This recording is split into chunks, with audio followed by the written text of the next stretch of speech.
Olá, seja bem-vindo a mais uma entrevista aqui do Tempo e Dinheiro. Hoje vamos acompanhar, vamos fazer um balanço do que acontece, pelo menos com as expectativas futuras para o preço do boi gordo. Sobre esse assunto, nós vamos aqui de São Paulo, direto a Cuiabá, conversar com o Herbert Aguiar, que já está conosco, consultor da Rede Agro. Herbert, antes de mais nada, boa tarde para você. E sempre aquela curiosidade, como é que está o tempo aí em Cuiabá? Boa tarde, Sérgio. Muito obrigado aí pelo convite. Nós estamos em Tangará da Serra, aqui 240 quilômetros acima de Cuiabá. E pela grata surpresa aqui, a gente teve boas semanas de chuva e o clima hoje está bastante ameno, né? Hoje o sol quase não apareceu. Provavelmente, vindo dessa frente fria no sul, né, trouxe um pouco esse clima também aqui para o Mato Grosso já. Bom, estado de Mato Grosso, portanto, com chuvas sendo pelo menos registradas em boa parte do estado. Isso na pecuária é uma boa notícia, porque também favorece aí a questão das pastagens. É isso, Herbert? Essas últimas 3 semanas, bastante chuvas, né, em toda a região do Centro-Oeste, e o Mato Grosso foi bastante beneficiado. E os produtores vinham já sofrendo basicamente com as pastagens, e isso beneficiou muito boas condições aqui no Mato Grosso. Ajudou bastante aí a formação dessa principal cultura que nós temos dentro do nosso país, que são as pastagens. E além disso, Sérgio, aqueles produtores de soja e milho que tiraram boa parte da cultura do milho para poder fazer cobertura com braquiária, já chegou a hora deles colocarem gado em cima também. Então o mercado aqueceu bastante, tem muita oferta de capim aqui no Mato Grosso e isso está fazendo criar preço na reposição. Quando você fala criar preço na reposição, dar um fôlego para o criador nesse momento, em relação ao boi magro, está melhorando pelo menos a cotação do boi magro, aí, no caso, aí, visando, lógico, o confinamento nesse segundo semestre? A gente viu o ágio aí melhorando mais ou menos uns 20, 25%, tá? Dos preços que estavam sendo praticados até final de março. E isso fez muito o produtor correr atrás, né, de talvez disponibilizar a oferta de bezerros.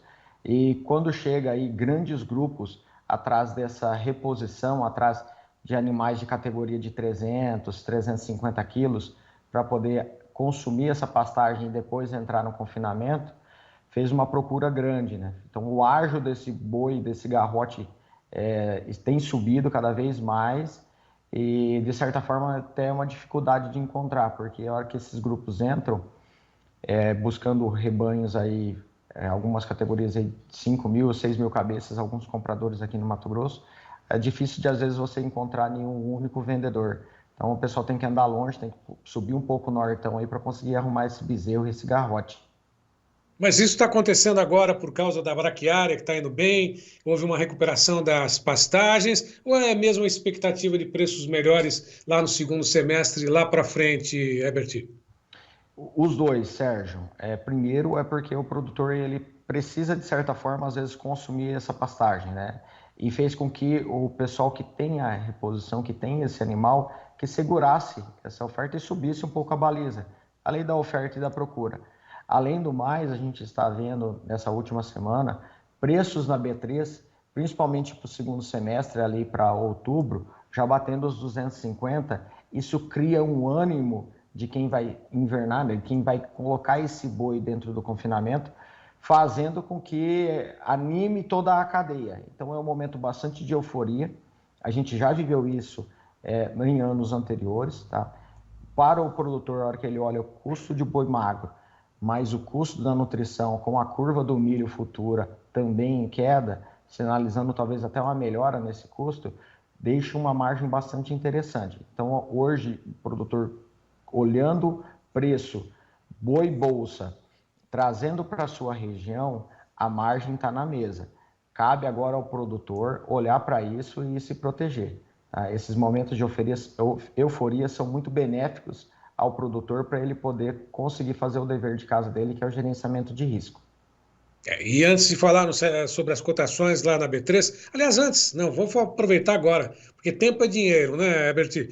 O vencimento mais curto, 234,10, arroba negociada para o abril, enquanto que o outubro, lá para frente, já bate os 249,50, ou seja, tem uma escalada de preços aí e uma diferença entre os dois de R$ 15,40. É bom observar essa diferença, porque sinaliza, sem dúvida, uma boa margem aí no caso, lógico, considerando todas as questões de custos, né, de investimentos aí, de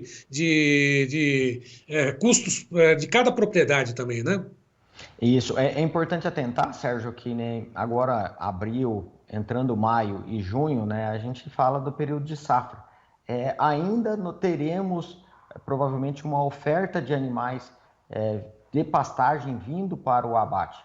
Então o mercado ele já sinaliza preços menores no curto prazo, e quando a gente olha para o segundo semestre, né, período de entre safra, o mercado olha e fala assim, lá na frente a gente não tem pressão de oferta. Então os preços hoje negociados ao redor de 250 estão na mesa. Porém, as confirmações do que irão acontecer no segundo semestre, de oferta de demanda e outras coisas, a gente ainda não tem. Então, o segundo semestre ele está totalmente aberto. Quando que nós teremos uma certeza um pouco maior? Será ali provavelmente em julho. Então, acho que pegar esses 250, esse ágio que tem dentro do preço futuro, é muito importante para o produtor. Bom, você fala para os teus clientes, você orienta teus clientes para observar todos esses fatores, inclusive olhar o mercado futuro, é lógico, a definição ainda está em meados de julho, mas já o ágio oferece uma possibilidade de fazer uma ferramenta ali, de pelo menos fazer um planejamento de garantir uma margem, né? Em que tipo de operação vocês sugerem com essa situação desse momento? Falando mais uma vez, hoje é quinta-feira, né? Hoje é dia 18 de abril. Né? Você fala para os teus clientes o que exatamente? Sérgio, acho que é importante primeiro, né, dentro do planejamento de comercialização e de gerenciamento de risco deles, as escalas que eles têm dentro da fazenda, é importante ele olhar, por exemplo, esse curto prazo. Os frigoríficos estão ausentes das ofertas de termo, tá? Do produtor conseguir ali já disponibilizar ao frigorífico a venda daquele animal, garantindo escala e garantindo preço. Então, por que o frigorífico não está entrando dentro do termo nesse momento? Porque ele sabe que tem uma oferta considerada de boi e para ele as escalas, por mais que agora nessas últimas 2 semanas as escalas encurtaram, eles estão conseguindo, de certa forma, originar alguns animais. Lógico que a gente viu o preço subindo aí na última semana, R$ 5,00, uma média Mato Grosso e média de Goiás também. Quando a gente olha para o segundo semestre, não tem nenhum frigorífico já garantindo oferta de termo, tá? Então, hoje o que resta para o produtor poder usar como ferramenta de gestão de risco é a B3. Então, usar o derivativo ali do boi gordo, fazendo talvez um seguro de preço mínimo, né, um seguro de baixa, ao que ele garanta ali um piso de preço e que se por acaso esse boi vier dar um susto para ele, né, caindo esses preços, ele consiga pelo menos ter uma receita para compensar às vezes o prejuízo que ele está tendo no físico, e fazendo isso ele deixa o teto em aberto, ou seja, se por acaso a gente tiver um segundo semestre realmente altista, ele vai ser muito beneficiado porque ele vai estar com o boi dele livre para negociar depois com o frigorífico, que seria o melhor sinal, né? Você pagar um seguro e não bater o carro, sempre é assim que a gente gosta de olhar. E aí eu vou fazer aquela provocação, né? Dois itens aí que a gente sempre fala a respeito do mercado do boi gordo. Mercado a termo nem sempre é favorável ao pecuarista, né? Porque é estabelecido o preço, né? Mesmo que a futuro ali pela própria indústria, e às vezes o produtor não aproveita uma eventual alta. E o mercado futuro tem um custo, né? Como o seguro, né? Você paga para não usar. Esse custo é muito elevado e esse mercado a termo ainda é usual nas principais operações Brasil afora? Ô Sérgio, é bem importante esse ponto que você tocou, porque de nada adianta, por exemplo, você querer fazer um seguro de arroba, algum preço mínimo ali dentro da B13, e você precisar destinar, assim, por exemplo, R$ 4,00 por arroba, dentro de um boi de 20 arrobas, a gente está falando R$ 80 por animal, em cima aí de 1.000 cabeças, é um valor bastante considerado, e você não ter caixa. Então, quando o produtor, às vezes, ele não destina um planejamento para ter caixa, para um momento desse, que é oportuno ele ir lá e fazer uma fixação, né, fazer uma proteção, ele não tem, às vezes, essa alternativa. Aí ele tem algumas ferramentas, que seria olhar dentro do frigorífico, né, a questão do termo, ver se aquilo realmente atende ele. Se não for uma alternativa, por conta que o frigorífico às vezes está ausente dessa modalidade, ele talvez poderia procurar às vezes um banco. Tem estruturas às vezes que o banco oferece para ele, em que o banco cobre o custo. Nem sempre é bom, porque sempre tem um custo mais elevado para o produtor, mas é uma alternativa de hedge que ele pode utilizar. E a gente considera sempre colocar dentro desse planejamento, o produtor ele já prepara dinheiro para comprar o boi magro, ele prepara dinheiro para poder comprar a ração, ele prepara dinheiro para poder comprar ali, às vezes, a parte sanitária, operacional e todo aquele capital de giro. Então, ele destinar dentro disso sempre um percentual financeiro para ele poder utilizar, às vezes, o mecanismo, por exemplo, do seguro de preço mínimo, que hoje está favorável. Ontem mesmo a gente rodou operações aí para outubro, protegendo animais ali, preço próximo de 240, 242, a custos abaixo de R$5 por arroba. É um hedge que às vezes se torna oneroso para o produtor, mas ele deixou uma faixa de preço em que hoje a gente consegue defender margem. Isso é importante. Bom, ainda retomando essa questão toda de relação de troca, você estava falando em relação às condições das pastagens, melhorou bastante, né? Isso diminui um pouquinho o peso do custo da produção por arroba, mas também a gente tem essa questão de outros custos que são colocados em qualquer operação, até mesmo na questão do confinamento, que é a relação de troca com o milho. Está mais favorável também? Ficou muito mais favorável agora, né, Sérgio? O boi gordo subindo e o milho, ele descolou do boi. Algo que a gente via há 2 semanas atrás era basicamente o boi caía, o milho caía. E quando o milho subia, o boi estava na sua carona, né? E a gente teve agora um descolamento do boi gordo com o milho, favoreceu ainda mais o pecuarista, tá? Então, acho que é o momento de fixação de preço para o boi, para ele defender margem. E a tendência ainda do milho se a gente não tiver algumas notícias desfavoráveis, né, a tendência do milho ainda seria de queda. Não, é só para poder encaminhar já para o finalzinho desse bate-papo, que é o primeiro de muitos que a gente certamente vai ter com vocês, né? Geralmente com vocês da Rede Agro, aí, ou em Cuiabá, ou em Tangará da Serra, agora contigo. O momento é de recuperação, recomposição dos preços. Esse um momento significa uma tendência mesmo, ou apenas um esboço de uma reação, como sempre eu friso aqui durante as participações no Tempo e Dinheiro? O que está acontecendo no mercado do boi gordo? Está tendo uma redução de oferta de fêmeas, porque eram as fêmeas que estavam diminuindo ou pelo menos pressionando as cotações, né? Reduziu, o que está acontecendo nesse mercado? A gente já viu ali em janeiro e fevereiro, né, recorde de abate de fêmeas. Em março a gente já teve uma redução.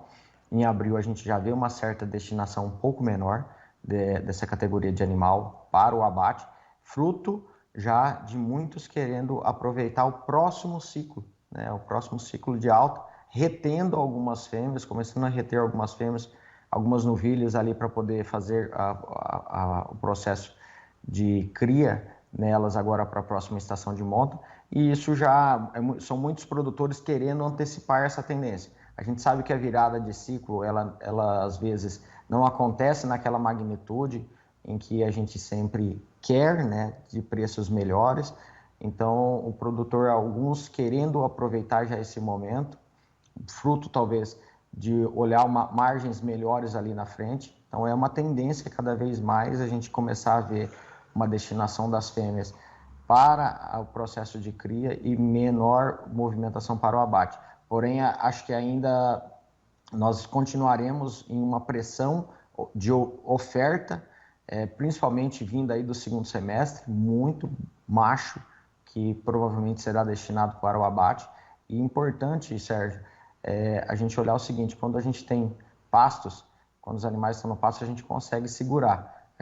A gente fala o seguinte, o boi ainda tem dono, porém, quando a gente coloca um animal dentro num sistema produtivo, que é o confinamento, esse animal ele tem data de validade para sair. E a flexibilidade para você conseguir, às vezes, segurar ele alguns dias a mais, eleva muito o custo e eleva cada vez mais o risco. Então, olhar para isso é bastante importante para não ser pego desprevenido novamente, né? Os últimos três semestres do ano anteriores, nós tivemos aí de margens negativas. Vamos torcer para que esse último semestre do ano a gente tenha aí uma recomposição de margem que o produtor, o pecuarista, ele está precisando. Está bastante difícil, né, a gestão do caixa deles, para que a gente consiga aí melhorar e sair desse 2023 aí com esse boi subindo. Bom, resumo da boiada, o mercado é altista, mas como sempre requer cautela, é isso, Herbert? Perfeito, acho que é cautela, margem pequena nunca quebra ninguém, acho que é importante a gente olhar para os derivativos em bolsa nesse momento, fazer um seguro de preço mínimo ali é cautela. Acho que é bastante importante nesse momento, tá?